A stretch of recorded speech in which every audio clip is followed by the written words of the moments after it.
নলদমন্তী কাহিনী মহাভারতের বনপর্বের অন্যতম জনপ্রিয় উপাখ্যান। বৃহদস্য ঋষি যুধিষ্ঠিরকে দ্যূতক্রীড়ায় পরাজয়ের দুঃখে সান্ত্বনা দিতে এই কাহিনী বলেন। এটি প্রেম, বিচ্ছেদ, ধৈর্য, কর্মফল ও পুনর্মিলনের অসাধারণ গল্প, দময়ন্তীর পতিভক্তি ও নলের দুর্ভাগ্যের প্রতীক।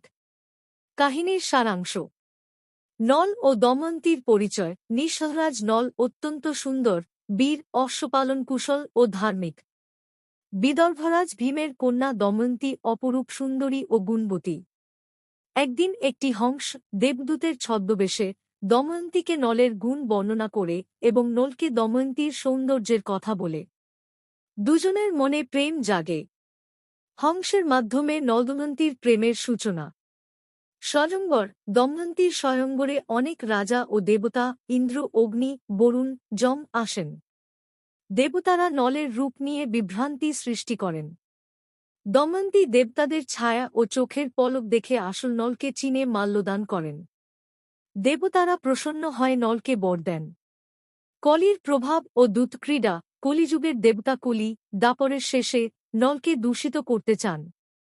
নলের ভাই পুষ্করকে প্ররোচিত করে দ্যূতক্রীড়ায় নলকে আমন্ত্রণ করান। নল জুয়ায় আসক্ত হয়ে রাজ্য, ধন ও সবকিছু হারান। বনবাস ও বিচ্ছেদ। নল ও দময়ন্তী বনে যান। কলির প্রভাবে নল পাগলের মতো দময়ন্তীর উত্তরীয় নিয়ে তাকে একা রেখে চলে যান।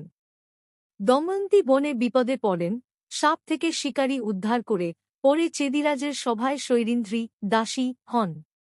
বনবাসের দুঃখণ্ডের দুর্দশা। নল কুবেরের অগ্নিকাণ্ডে সাপ কার্কটকে উদ্ধার করেন। সাপ তাঁকে বিষ দিয়ে রূপ বিকৃত করে এবং ঋতুপর্ণ রাজার সারথি হতে বলেন। নল বাহুক নামে ঋতুপর্ণের সারথি হন এবং দ্যূতবিদ্যা শিখেন। দময়ন্তীর অনুসন্ধান। দময়ন্তী পিতার কাছে ফিরে নলের সন্ধান করেন। ব্রাহ্মণদের পাঠান এবং নলের বিশেষ গুণ অগ্নিতে অদাহ্য, জলে অভেদ্য ইত্যাদি বলে চেনার উপায় দেন। শেষে ঋতুপর্ণের সঙ্গে আসা বাহুককে চিনতে পারেন। পুনর্মিলন। দময়ন্তী ঋতুপর্ণকে দ্যূতক্রীড়ায় আমন্ত্রণ করেন। নল, বাহুক সারথি হয়ে আসেন। দময়ন্তী সন্তানদের মাধ্যমে পরীক্ষা করেন।